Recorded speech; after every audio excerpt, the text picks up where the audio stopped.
The next step is going to be turning the outside of the shaft. We're going to need the support of the live center now in the tailstock. So I'm going to put that back in. Once again, make sure your tapers are clean and there's no dirt on there.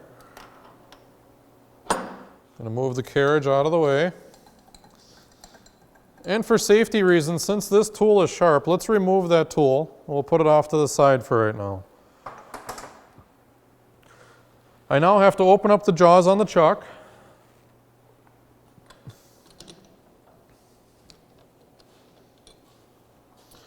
Pull out your workpiece and hang on to about the diameter of it now. And then you tighten the jaws. Now since our hands are moved away from there, we can put the cutting tool back on the tool holder. We can bring the tool bit close to the end of the shaft, and we actually have to change the angle of the tool again. So you need to loosen your tool post. And now this time you want to turn it so that there's clearance while turning the OD. So I actually got to back it away and turn the tool so only the tip is touching. So about there. So what that does is make sure that the nose of the tool is the only thing contacting the shaft. We don't want the back side of the tool to be touching the shaft, just the tip. So then you want to position your tool near the end of the shaft, that way you know where your carriage is going to be. And then bring your tailstock up close to the carriage. Leave yourself about 1/4 inch of room. Clamp the tailstock. And bring your tailstock support up to the shaft. And after you have it tight, you want to lock this handle. So now we're changing to a different process. We went from drilling back to turning now. So we're using our high-speed steel tool bit on mild steel, 1 3/4 diameter. So the RPM was 170. So we're going to set the machine back to 170 in low and X. So now for turning, right now this handle is up to control the X hand wheel. We have to put this handle down, and that'll control the Z hand wheel. So I'm going to start the machine and let's just try it and see which direction it's feeding. We don't want it to feed towards the tailstock, we want it to feed that way. So this handle is down. If I engage the feed handle, this one should move counterclockwise. That would take it towards the chuck. So let's just try it. Make sure everything is a safe distance away and just try it. Yep, that looks good. So it's feeding the right direction. If it was feeding the wrong direction, you would have to switch this lever. This is the feed reversing lever. That's a neutral position, and that's going the other direction. That would feed the carriage to the right. This feeds the carriage to the left. And if you watch this shaft down here, when I run the spindle forward, this shaft rotates the same direction as the spindle.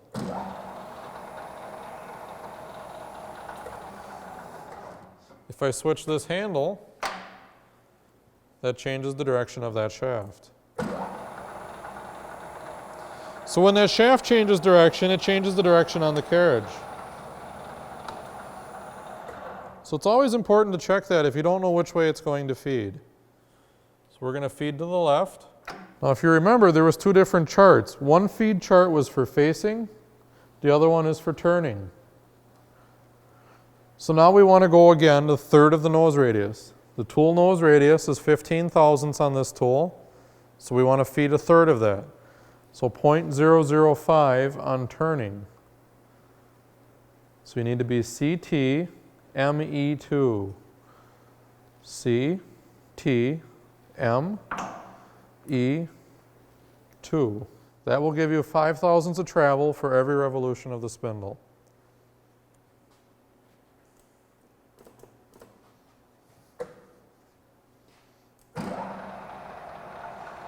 So now we're going to approach the part on the x-axis.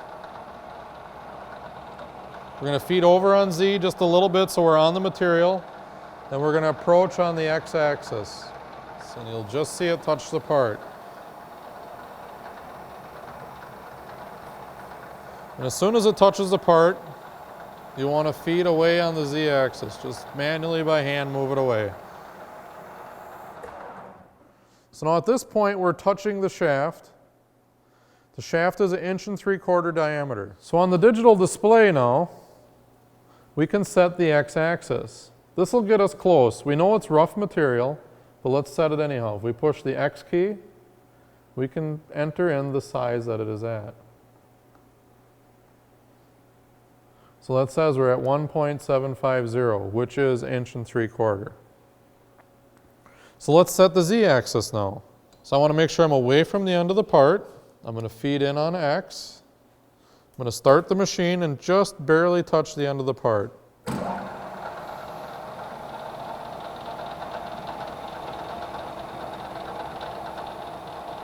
Just as soon as it touches, I'm going to stop moving. I'm going to back away on X.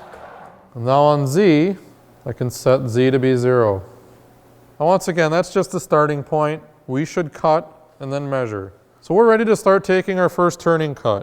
So we're going to feed away from the machine, or away from the material on Z. We're going to move in on X, and remember it touched at 1.75. So a good rough cut for a high-speed steel tool bit is probably 50 thousandths. That would give you a 25 thousandths depth of cut. So I'm going to start the machine. And as soon as I engage the feed, it's going to feed towards the chuck.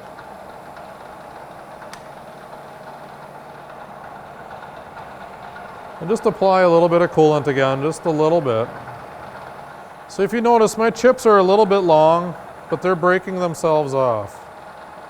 You don't want to be anywhere near those chips. They're very sharp, and those chips right now, as they come off the material, they're actually spinning.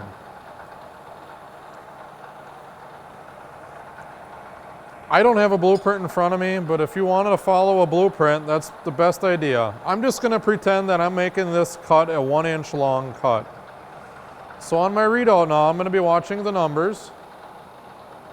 And as the numbers count towards negative 1.0, I'm going to stop. I'll probably stop at negative 0.95. That way there, it gives me a chance to actually measure where I'm at. So 0.95 is where I'm stopping for right now. That's 50 thousandths away from 1 inch. And I'm going to feed away from the material on the X handle and turn off the machine. Now since I've taken a cut with the tool bit, I want to measure what size it's actually cutting. I know on the display I set it to 1.7, but that was just off of touching the outside of the tool. So now this is where you take a micrometer and measure that diameter. So with the micrometer, make sure your surface is clean. We know it's about 1.7, so I can open up the micrometer at least that far. Put it on the material, and I'll close it using the ratchet stop. So I'm going to move the micrometer around a little bit to find the high point, and the ratchet applies just enough torque to there to be accurate. I can't read it where it's at right now, so I'm going to lock it, slide it off, and then read the size. And it actually is 1 inch, 0.7, right on the head. So this verifies that my display is accurate. So you would do the same thing for the length. You want to double check to make sure your length is right. We turned it from the end to that shoulder at 950 thousandths. The most accurate way to do that would be remove your tailstock and go get a depth micrometer. Put the micrometer on there and measure to that shoulder. I'm just going to pretend I measured it. Let's say it measures 950 thousandths exactly again. So I don't have to make any adjustment on that. Where I touched 0 was right on. If you ever measure it and you find out your display is inaccurate, at that time change your display, take another cut, and make sure that the display is accurate. So let's hit the target size of let's see, I was at 1.7, so let's go down to 1.680. When you're using a hand-grown tool bit, you can take a light finish cut.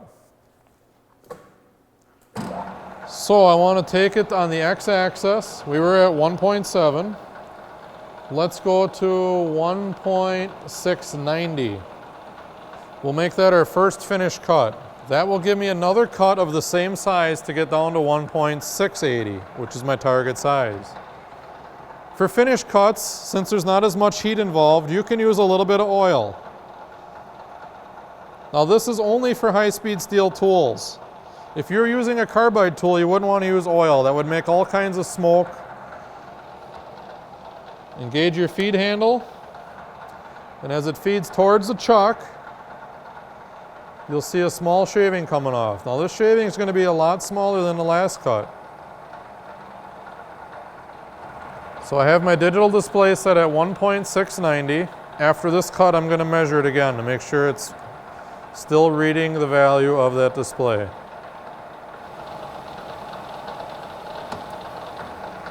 I'm at 0.950 and I'm going to hand feed the 0.975.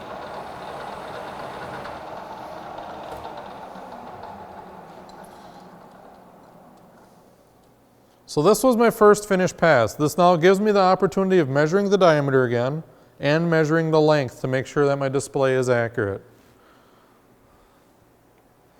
So first, make sure your diameter is clean. We'll take the micrometer again, and we'll measure the diameter.